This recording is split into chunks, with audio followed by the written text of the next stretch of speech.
الله الرحمن الرحيم الحمد لله رب كريم দরবারে অসংখ্য শুকর ও সুজুদ যে মহান রব্বুল আলামিন আমাদের পবিত্র জুমার দিনে মসজিদে আসার তৌফিক দান করেছেন। এই জন্য রব করিমের দরবারে কৃতজ্ঞতা থেকে আলহামদুলিল্লাহ। মুহতারাম হাজিরিন, আজ 10 মুহররম অত্যন্ত গুরুত্বপূর্ণ এবং মহিমান্বিত এক ফজিলতপূর্ণ আজকের এই দিন।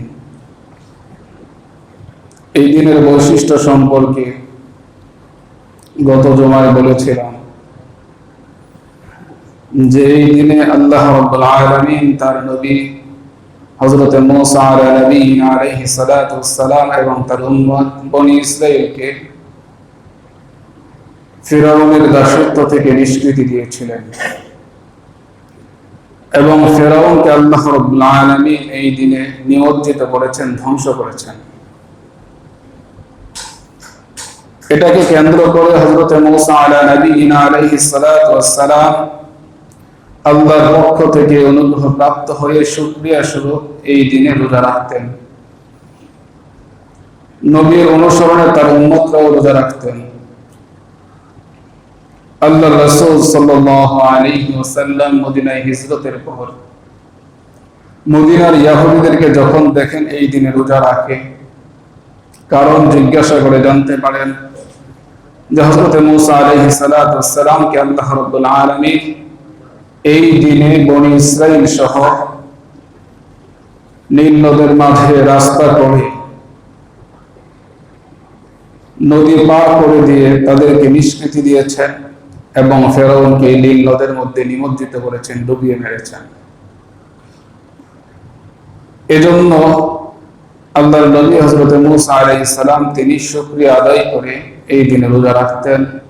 তার অনুসারী যারা দাবি করে তারাও রোজা রাখেন।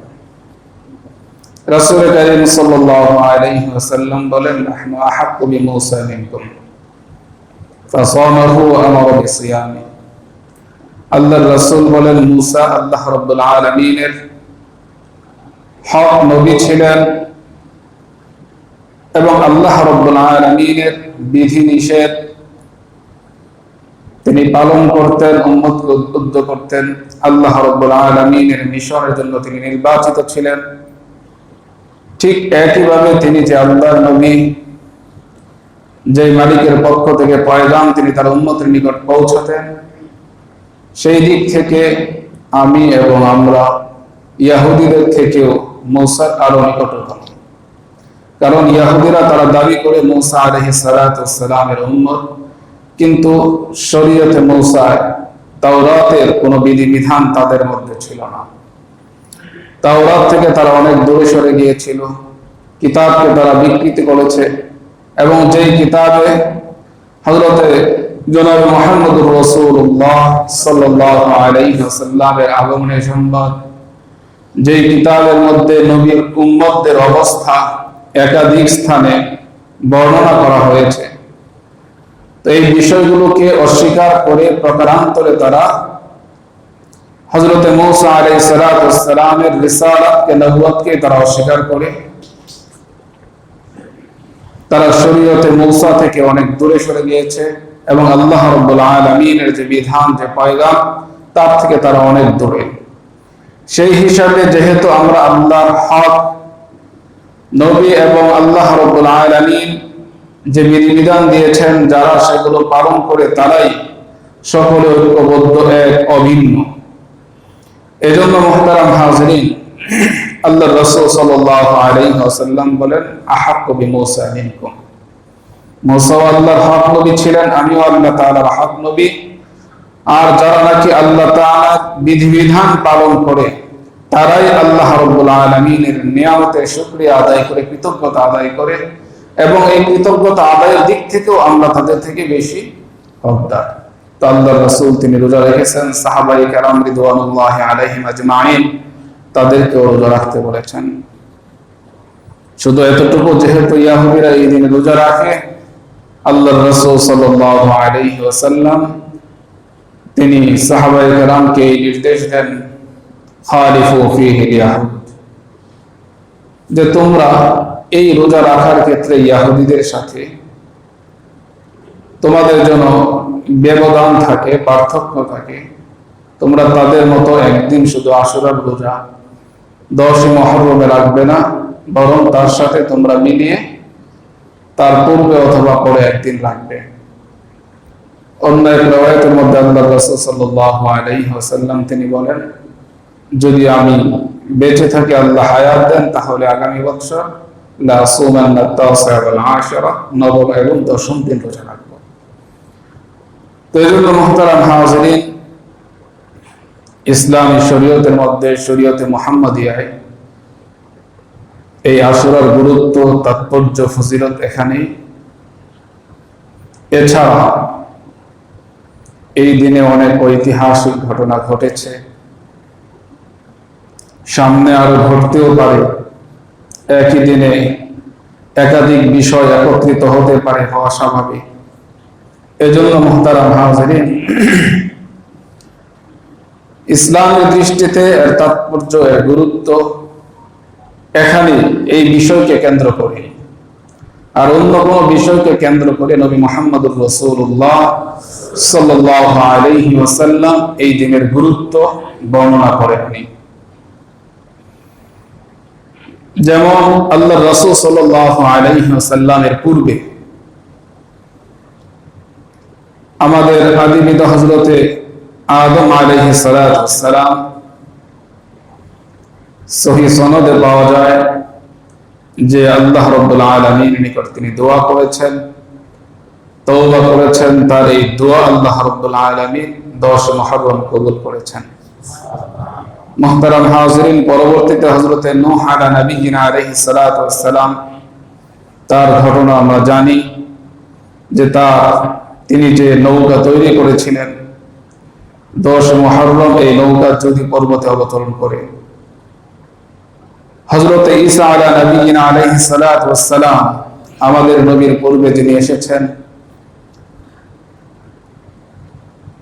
খ্রিস্টানরা যার অনুসারী বলে নিজেদেরকে দাবি করে, হযরতে ঈসা আলাইহিস সালাতু ওয়াস সালাম 10 মুহররম জন্মগ্রহণ করেছেন।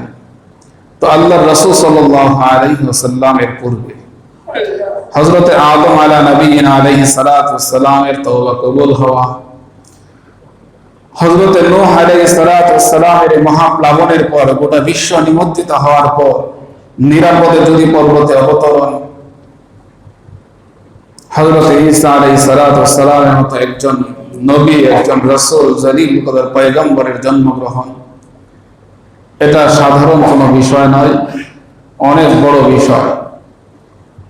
তারপরে এর মাঝে হযরতে মূসা আলাইহিস সালাতু ওয়াস সালামের এই ঘটনা, এই সবগুলোকে কেন্দ্র করে আল্লাহর রাসূল সাল্লাল্লাহু আলাইহি ওয়াসাল্লাম তিনি যে সিয়াম পালন করতেন, হযরত আদম আলাইহিস সালাতু ওয়াস সালামের তওবা কবুল হয়েছে এই কারণে নয়, বা হযরতে নূহ আলাইহিস সালাতু ওয়াস সালাম তার উম্মতকে নিয়ে, যারা তার গুটি কয়েক অনুসারী ছিলেন, তারা নিরাপদে যদি পর্বতে অবতরণ করেছেন এই কারণে নয়, বা হযরতে ঈসা আলাইহিস সালাতু ওয়াস সালাম তিনি জন্মগ্রহণ করেছেন 10 মুহররম এই কারণে নয়, বরং তিনি রোজা রেখেছেন, রোজা রাখতে বলেছেন উম্মতকে এই কারণে যে হযরতে মূসা আলাইহিস সালাতু ওয়াস সালামকে আল্লাহ তাআলা নিষ্কৃতি দান করেছেন ফেরাউনের দাসত্ব থেকে, বনি ইসরাঈলকে, এবং তাকে ধ্বংস করেছেন সদল বলে।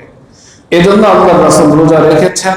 হযরত মূসা আলাইহিস সালাতু ওয়াস সালাম রোজা রাখতেন এই দিনে, সেই অনুসরণে আল্লাহর রাসূল রোজা রেখেছেন, যে আমরা আল্লাহ তাআলার কৃতজ্ঞতা আদায় করি যে আমাদের পূর্বের আল্লাহ রাব্বুল আলামিনের পক্ষ থেকে যে রিসালাত, যে নবুয়ত দেওয়া হয়েছে, যথাযথভাবে তিনি পালন করেছেন, তার প্রতি আল্লাহ রাব্বুল আলামিনের পুরস্কার, তার প্রতি ইনাম, এটা প্রকারান্তরে আমাদের প্রতিও। এজন্য আল্লাহর রাসূল সাল্লাল্লাহু আলাইহি ওয়াসাল্লাম তিনি রোজা রেখেছেন, রোজা রাখতে বলেছেন। তো মুহতারাম হাজিরিন, এই বিষয়গুলো বলার অর্থ হলো একই দিনে অনেক বিষয় ঘটতে পারে, যেমন আল্লাহর রাসূলের পূর্বে কয়েকটি ঘটনা হযরতে আদম থেকে নিয়ে, এই ঘটনাগুলোর কারণে এই দিনের তাৎপর্য বর্ণনা করা হয়েছে, এরকম সহিহ হাদিসের মধ্যে কোথাও পাওয়া যায় না। আল্লাহর রাসূল সাল্লাল্লাহু আলাইহি ওয়াসাল্লামের পরেও রাসূল করিম সাল্লাল্লাহু আলাইহি ওয়াসাল্লামের ওফাতের ইন্তেকালের পরেও এই দিনে বিশেষ ঘটনা ঘটেছে, সামনে আরো ঘটতেও পারে। তো মুহতারাম হাজিরিন, এই দিনকে কেন্দ্র করে অনেক ঐতিহাসিক তারা ইতিহাস লিখতে গিয়ে তাদের গবেষণায় তারা অনেক ভুল করেছেন। যেমন বিশেষ করে এই দিনের গুরুত্ব আর ফজিলত বর্ণনা করতে গিয়ে লৌহে মাহফুজের সৃষ্টি এই দিনে, আল্লাহ রাব্বুল আলামিন যে কলমের শপথ করেছেন সেই কলমের সৃষ্টি এই দিনে, এই ধরনের কিছু বিষয় তারা হযরত আইয়ুব আলাইহিস সালাতু ওয়াস সালামের সুস্থতা এই দিনে, এই ধরনের অনেক কিছু বিষয় তারা লিখেছেন যেগুলো সহিহ হাদিস দ্বারা প্রমাণিত নয়। আর এই বিষয়গুলো সম্পূর্ণ ঐতিহাসিক বিষয়, যেটা সহিহ হাদিস দ্বারা প্রমাণিত নয়, সেই বিষয়ে আমরা মুহতারাম হাজিরিন সেটাকে যদি প্রাধান্য দিয়ে এই দিনকে মূল্যায়ন করি, তাহলে আল্লাহর রাসূল সাল্লাল্লাহু আলাইহি ওয়াসাল্লাম তিনি যে দিক থেকে এই দিনটাকে মূল্যায়ন করেছেন, গুরুত্ব দিয়েছেন, রাসূলের সাথে আমার চিন্তা চেতনা, আমার আমলের কোনো মিল থাকবে না। এজন্য ওই বিষয়গুলো ঐতিহাসিক, সেটাকে ইতিহাসের স্থানেই রাখা। আল্লাহর রাসূল সাল্লাল্লাহু আলাইহি ওয়াসাল্লামের ইন্তেকালের পরে, দীর্ঘ সময় পরে, মুহতারাম হাজিরিন, বিশেষ করে বর্তমানে এই আশুরার দিনটাকে যেভাবে সাধারণ মানুষ এটাকে পালন করে জানে, রাসূল করিম সাল্লাল্লাহু আলাইহি ওয়াসাল্লামের প্রিয় দৌহিত্র হযরত হুসাইন রাদিয়াল্লাহু তাআলা আনহুর শাহাদাত, এই বিষয়টাকে কেন্দ্র করে এখন আমাদের অনেকের ধারণা যে আশুরার গুরুত্ব বা ফজিলত হয়তো এই কারণেই যে হযরত হুসাইন রাদিয়াল্লাহু তাআলা আনহু তিনি নির্মমভাবে শাহাদাত বরণ করেছিলেন।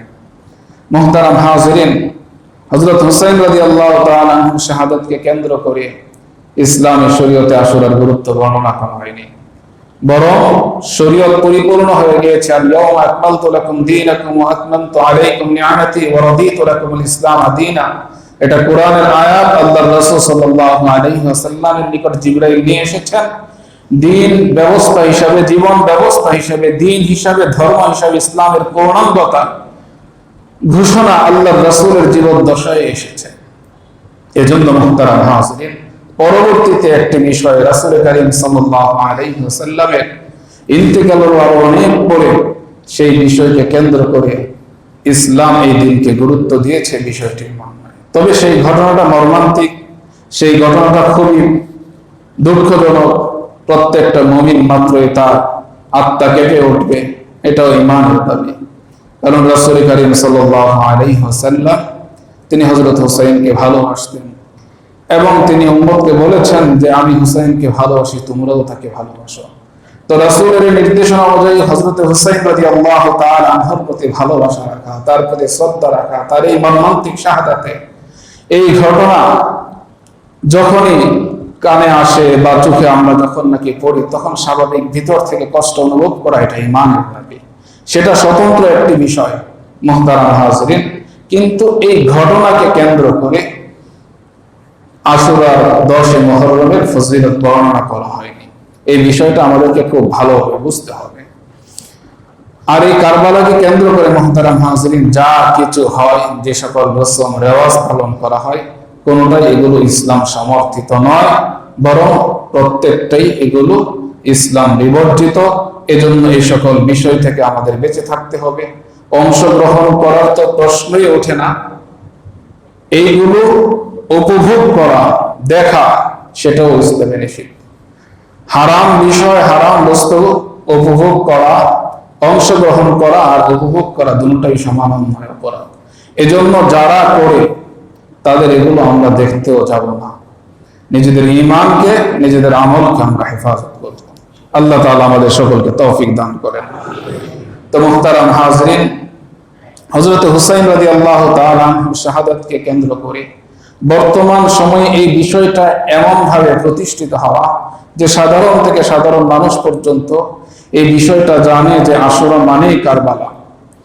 এখানে আমাদের খুব গভীরভাবে লক্ষ্য করতে হবে যে হযরত হুসাইন রাদিয়াল্লাহু তাআলা আনহুর এই ঘটনাকে কেন্দ্র করে এবং যেই ঘটনা আমাদের সামনে বর্তমানে আছে, এই ঘটনার বাস্তবতা কতটুকু।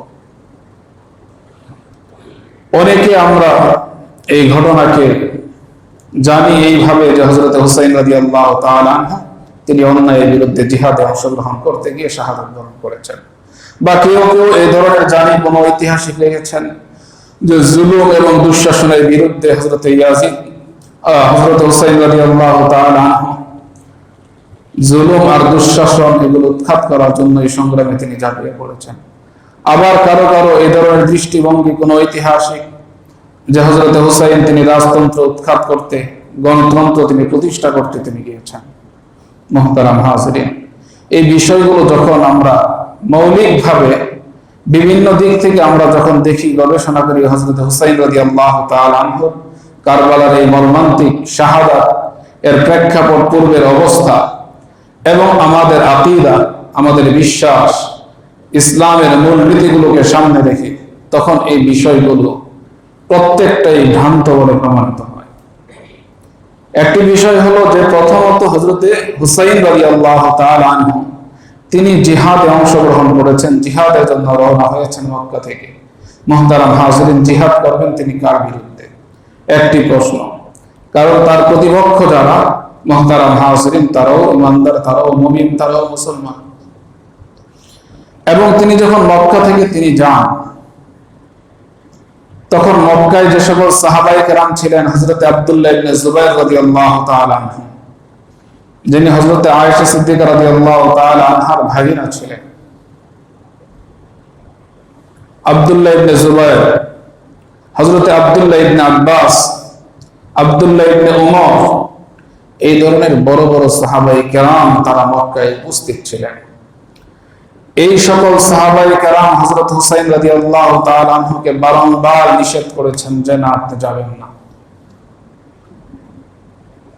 আপনি যাবেন না। এখন প্রশ্ন হলো যে জিহাদে যখন হযরত হুসাইন রাদিয়াল্লাহু তাআলা আনহু যান, তখন আব্দুল্লাহ ইবনে আব্বাসের মতো, আব্দুল্লাহ ইবনে জুবাইর, আব্দুল্লাহ ইবনে উমরের মতো এমন সাহাবায়ে কেরাম তারা কিভাবে জিহাদে যেতে বারণ করেন, যেটা সম্পূর্ণ অন্যায়, নাজায়েজ। জিহাদে অংশগ্রহণ করার ক্ষেত্রে বাধা প্রদান করা শরীয়ত সম্মত নয়।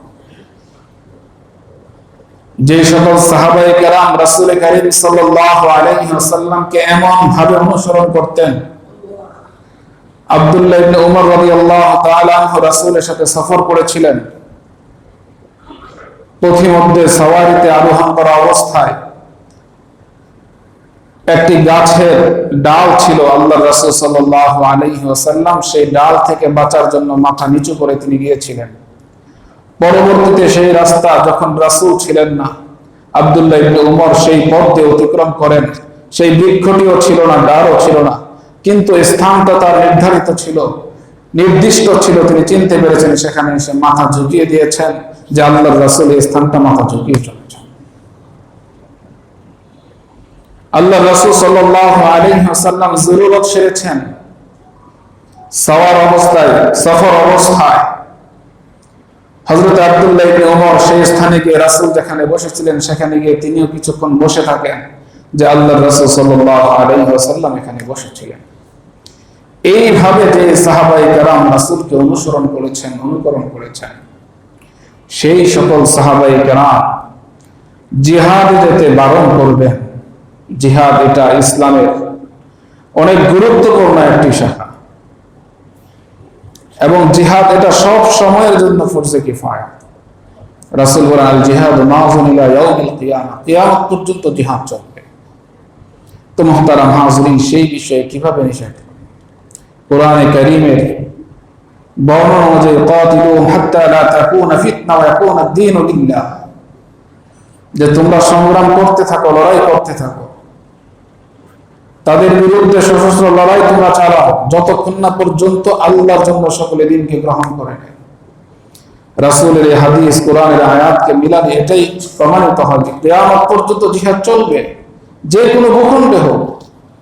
তো মুহতারাম হাজিরিন, সেই সময়ে তো যেই ব্যাপারে কোরআনের নির্দেশনা, যেই ব্যাপারে রাসূলের হাদিস আছে, সেই বিষয়ে রাসূলের এরকম কাছের এমন প্রিয় সাহাবী যারা নিজেদের জীবন থেকে রাসূলকে ভালোবাসেন, তারা কিভাবে বারণ করেন, নিষেধ তারা কিভাবে করেন? এই জন্য মুহতারাম হাজিরিন, হযরত হুসাইন রাদিয়াল্লাহু তাআলা আনহু তিনি জিহাদের জন্য গিয়েছেন, এই কথা যদি আমরা বলি এবং এই ইতিহাসকে যদি আমরা গ্রহণ করি, তাহলে প্রশ্ন আসবে যে সকল সাহাবায়ে কেরাম হযরত হুসাইন রাদিয়াল্লাহু তাআলা আনহুকে এই কুফাতে গমন করতে নিষেধ করেছেন।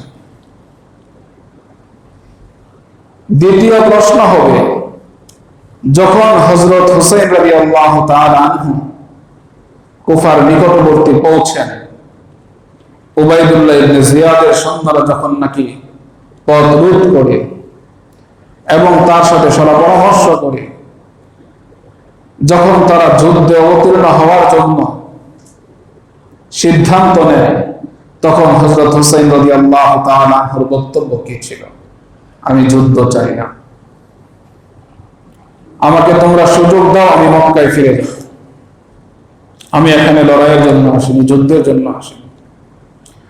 অথবা যদি মক্কায় যেতে আমাকে না দাও, তাহলে আমাকে সুযোগ দাও, আমি ইসলামী ভূখণ্ডের একবারে এক প্রান্তে, এক সীমানায় আমি পৌঁছে যাই, সেখানে গিয়ে আমি জীবন যাপন করব, মুসলিমদের সাথে লড়াই করব, ইসলামের দাওয়াত দিব। তাতেও যদি সম্মত না হও, তাহলে সরাসরি আমাকে ইয়াজিদের সাথে সাক্ষাতের ব্যবস্থা করে দাও, তার সাথে আমি কথাবার্তা বলব। তিনটা প্রস্তাব হযরত হুসাইন রাদিয়াল্লাহু তাআলা আনহুর পক্ষ থেকে ছিল। মুহতারাম হাজিরিন, এই তিনটা প্রস্তাব ঐতিহাসিকভাবে প্রমাণিত সত্য, যে প্রস্তাবগুলোকে অস্বীকার করার কোনো সুযোগ নেই। যদি তিনি জিহাদে অংশগ্রহণ করার জন্য যান, সেখানে গিয়ে তিনি যুদ্ধ চান না, সেখানে তিনি যুদ্ধ এড়াতে চান, এই বিষয়গুলো জিহাদ থেকে পলায়নের শামিল। আর জিহাদ থেকে পলায়ন করা, পৃষ্ঠ প্রদর্শন করা, এটা হারাম।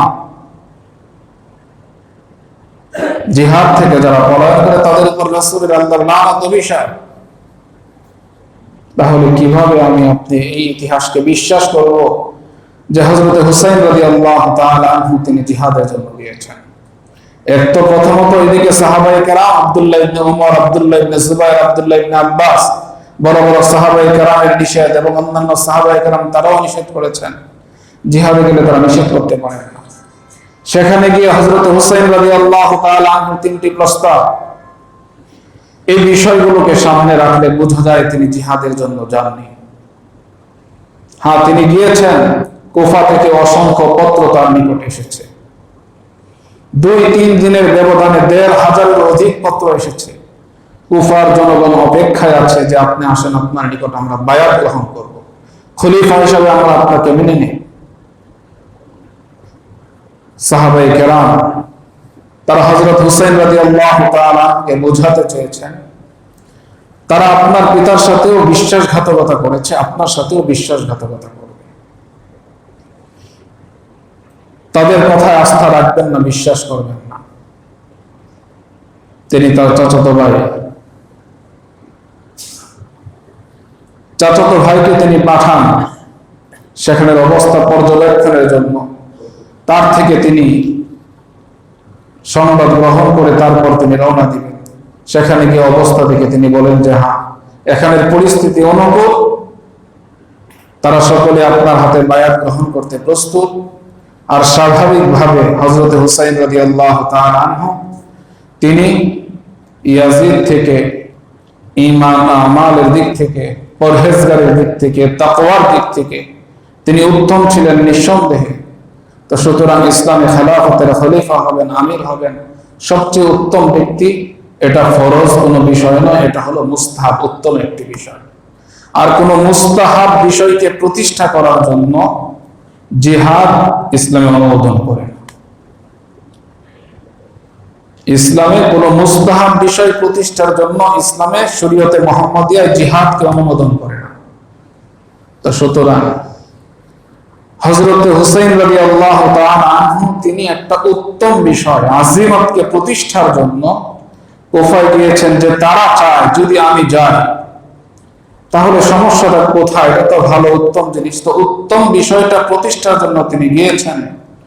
সাহাবায়ে কেরামের বারণ করা সত্ত্বেও, যেহেতু তিনি তার চাচাতো ভাই মুসলিম ইবনে আকিলকে পাঠিয়েছেন, তিনি সংবাদ দিয়েছেন যে হ্যাঁ অনুকূল। তার পক্ষ থেকে অনেকে তার চাচাতো ভাইয়ের নিকট বায়াত গ্রহণ করেছেন। তো মুহতারাম হাজরিন, সেই সুবাদে সাহাবায়ে কেরামের নিষেধাজ্ঞা সত্ত্বেও, বারণ করা সত্ত্বেও তিনি গিয়েছেন জিহাদের জন্য। তিনি যান জিহাদের জন্য। যদি যাবেন পরিবার পরিজন নিয়ে, ছোট বাচ্চা নিয়ে জিহাদের ময়দানে কে যায়? তাদেরকেও সঙ্গে নিয়ে গিয়েছেন। আর জিহাদের জন্য তিনি যান নাই, আজিমত প্রতিষ্ঠার জন্য গিয়েছেন, উত্তম বিষয়টাকে বাস্তবায়ন করতে গিয়েছেন। যখন সেখানে গিয়ে দেখেন যে আজিমত প্রতিষ্ঠার জন্য, উত্তম বিষয়টাকে প্রতিষ্ঠার জন্য, যেটা মুস্তাহাব সেটাকে প্রতিষ্ঠা করার জন্য এখন আমাকে জিহাদ করতে হবে, লড়াই করতে হবে, রক্তপাত ঘটাতে হবে, তখন তিনি বলছেন যে না, আমি এজন্য আসি, আমি যুদ্ধ চাই না। কারণ এই বিষয়টার জন্য ইসলাম জিহাদের অনুমোদন করে না। তিনি কিভাবে জিহাদ করবেন? এজন্যই তিনি বলেছেন যে না, আমি জিহাদ চাই না, আমি যুদ্ধ চাই না। মুহতারাম হাজিরিন, এজন্য আমাদেরকে বুঝতে হবে হযরত হুসাইন রাদিয়াল্লাহু তাআলা আনহুর প্রতি ভালোবাসা, এটা ঈমানের দাবি, এটা ঈমানের অংশ। তাই বলে যদি আবেগকে নিয়ন্ত্রণ না করে কিছু মন্তব্য করে ফেলি, তাহলে প্রকারান্তরে দেখা যাবে হযরত হুসাইন রাদিয়াল্লাহু তাআলা আনহুর প্রতি আমি অপবাদ দিয়ে বসলাম। কারণ যদি তিনি জিহাদের জন্য গিয়ে থাকেন, তাহলে সেখানে গিয়ে জিহাদ করবেন না, জিহাদের মাঠ থেকে পলায়ন করবেন। এর চেয়ে বড় তুহমত, অপবাদ হযরত হুসাইন রাদিয়াল্লাহু তাআলা আনহুর জন্য আর কি হতে পারে? দ্বিতীয় বিষয়, যে তিনি জুলুম এবং দুঃশাসনের বিরুদ্ধে তিনি সংগ্রাম করেছেন, এই উদ্দেশ্যে গিয়েছেন। হযরত ইয়াজিদ যখন বায়াত নিচ্ছেন, এই সংবাদ যখন আসছে, হযরত হুসাইন রাদিয়াল্লাহু তাআলা আনহু তো এক মুহূর্তের জন্য তাকে খলিফা মানেননি। তখনও তো গোটা ইসলামী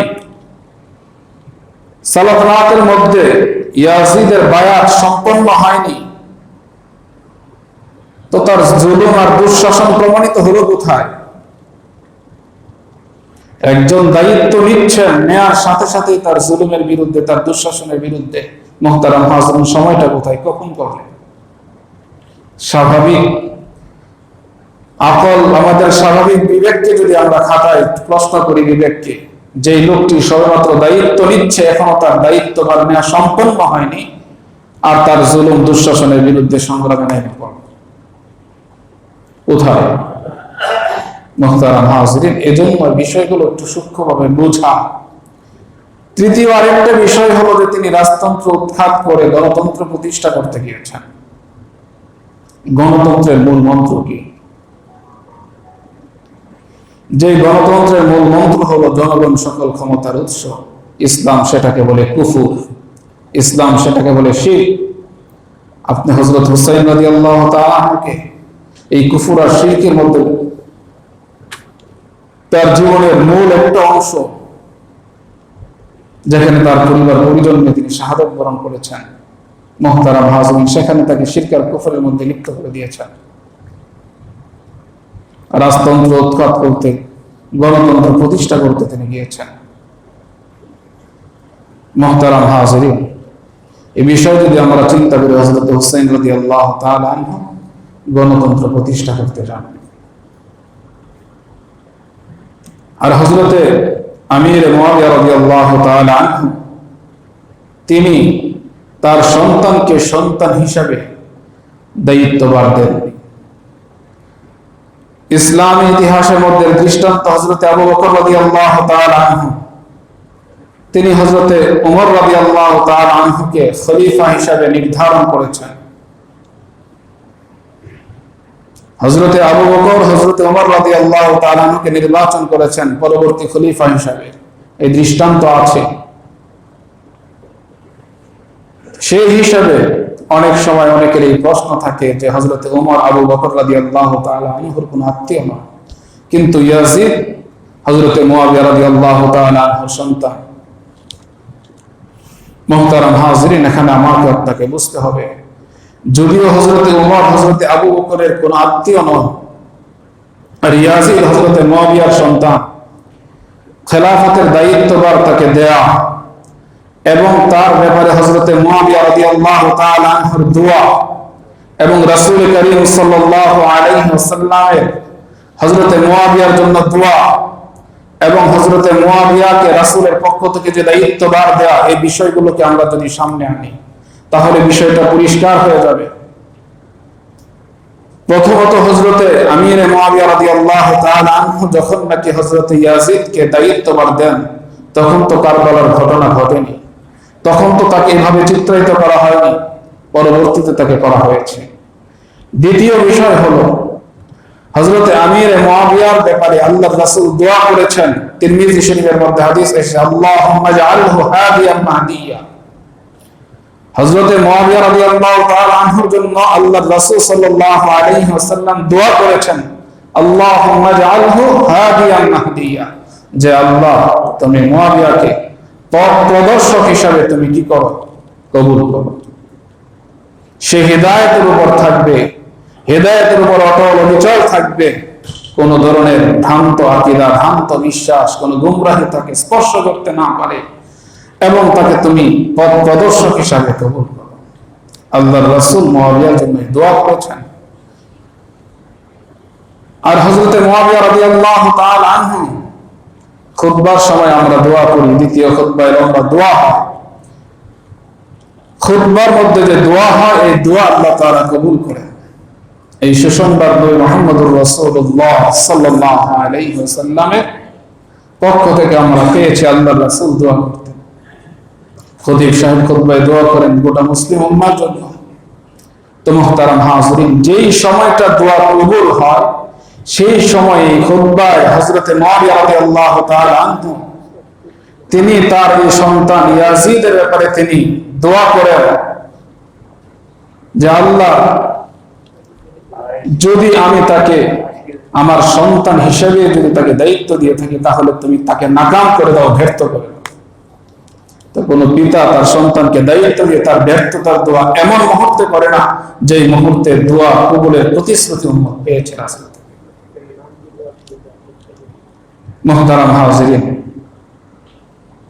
তারপরে আমির মুয়াবিয়া রাদিয়াল্লাহু তাআলা আনহু তিনি ওই সাহাবী, যে সকল সাহাবায়ে কেরামকে দিয়ে আল্লাহর রাসূল সাল্লাল্লাহু আলাইহি ওয়াসাল্লাম ওহী লেখাইতেন,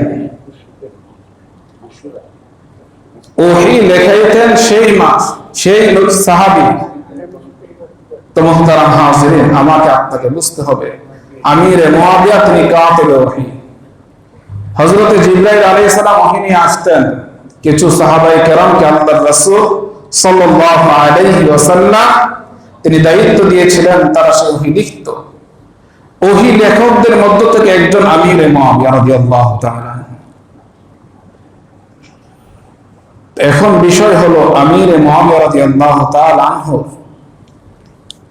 ইয়াজিদের বিষয়কে কেন্দ্র করে হযরতে আমির মুয়াবিয়া পর্যন্ত খুব প্রকাশ করা। মুহতারাম হাজিরিন,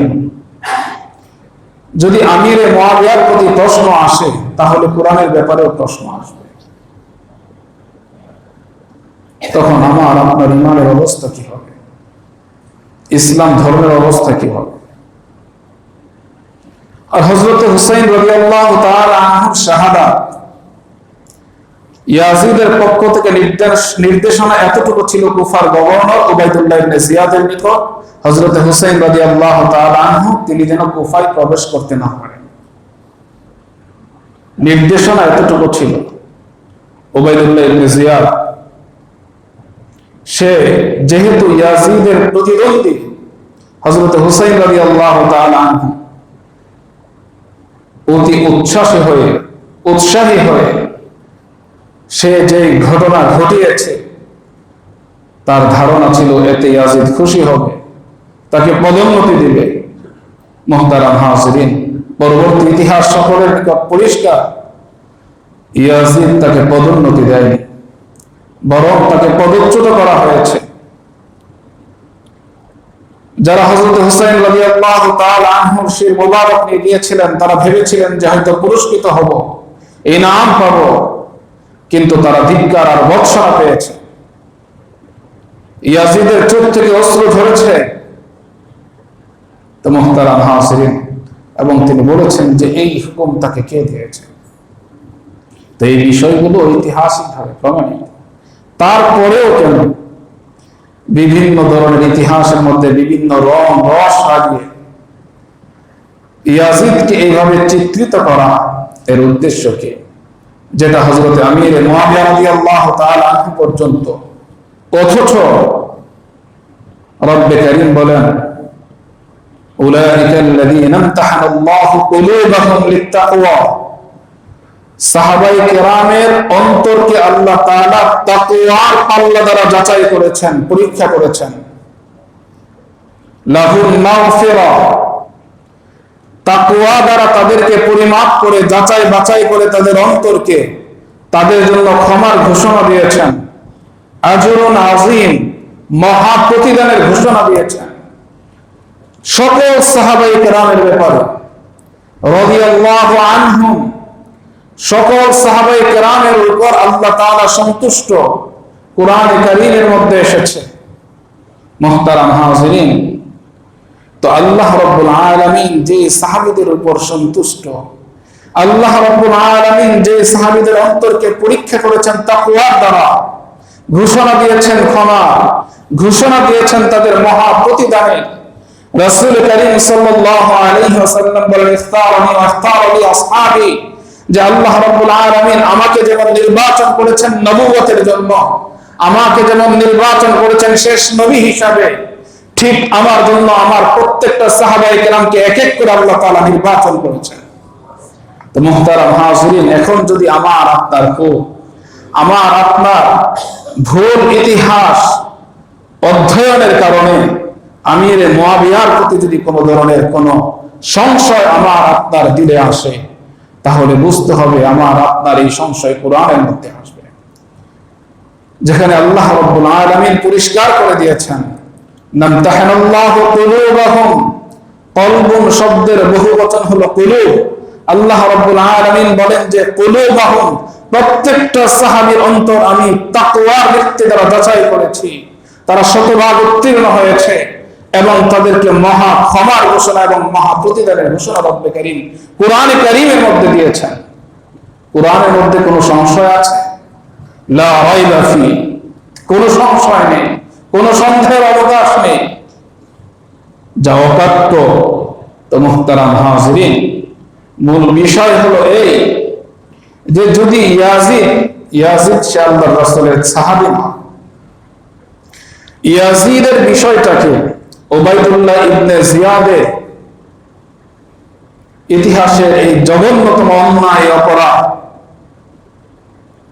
যা সে সংঘটিত করেছে, কিয়ামত পর্যন্ত যত ঈমানদার মুমিন দুনিয়াতে আসবে, তার এই ঘটনার কারণে সকলের দিলে রক্তপাত হবে, রক্তক্ষরণ হবে, তাকে ধিক্কার দিবে, তার প্রতি ঘৃণা জানাবে। মুহতারাম হাজিরিন, এটাই স্বাভাবিক, এটাই ঈমান। কিন্তু তাই বলে একজনের অপরাধকে আরেকজনের উপর চাপিয়ে দেওয়া যাবে না। ইসলাম এটা এমন এক ধর্ম, যে ধর্মের মধ্যে আবু জাহেলের মতো এমন একজন ব্যক্তি, যার ব্যাপারে জাহান্নাম ওয়াজিব, আল্লাহর রাসূলের উপর যে সবচেয়ে বেশি জুলুম করেছে, মুহতারাম হাজিরিন, সেই আবু জাহাল যে অপরাধ করেনি, সেই অপরাধে যদি কেউ তাকে অপরাধী সাব্যস্ত করে, তাহলে এর জন্য আল্লাহর কাছে আবু জাহেল ইনসাফ পাবে। সেখানে ইয়াজিদকে মুহতারাম হাজিরিন তার কুকর্মের কারণে উবাইদুল্লাহ ইবনে জিয়াদের তার উপর দায় চাপিয়ে দিয়ে আল্লাহর রাসূলের এমন একজন সাহাবী, যিনি কাতিবে ওহী লেখক, সেই সাহাবীর প্রতি প্রশ্ন উত্থাপন করা, মুহতারাম হাজিরিন, এটা শয়তানের চক্রান্ত, আমাদের ঈমানকে হরণ করার জন্য, আমাদের আমলকে নষ্ট করার জন্য। দায়িত্ব তখন ইয়াজিদ ছিল, তার অধীনস্থ ছিল উবাইদুল্লাহ ইবনে জিয়াদ। সেই হিসাবে কোন বিশ্লেষকদের বিশ্লেষণে এটা আসতে পারে যে ইয়াজিদ এই হত্যাকাণ্ডের দায় সে এড়াতে পারে না। মুহতারাম হাজিরিন, তাই বলে হযরত মুআবিয়া রাদিয়াল্লাহু তাআলা আনহুর উপর কোন ধরনের আঁচ, কোন ধরনের সন্দেহ, কোন ধরনের সংশয়, কোন প্রশ্ন উত্থাপন করা কোন ঈমানদার মুমিনের পক্ষে এটা সম্ভব নয়। তাহলে ঈমান ক্ষতিগ্রস্ত হয়ে যাবে। এজন্য মুহতারাম হাজিরিন, আমরা সঠিক ইতিহাস, বিশুদ্ধ ইতিহাস এবং আমাদের যে আকীদা, আমাদের যে ঈমান, আমাদের যে বিশ্বাস, ইসলামের মৌলিক আকীদাকে অক্ষুণ্ণ রেখে ইতিহাস অধ্যয়ন করব, তাহলে আমরা ইতিহাসের ভুল বিচ্যুতি থেকে আমরা বেঁচে যাব, আমাদের ঈমান বেঁচে যাবে, আমাদের আমল বেঁচে যাবে। আল্লাহ রাব্বুল আলামিন আমাদেরকে বোঝার তৌফিক দান করেন, আমিন।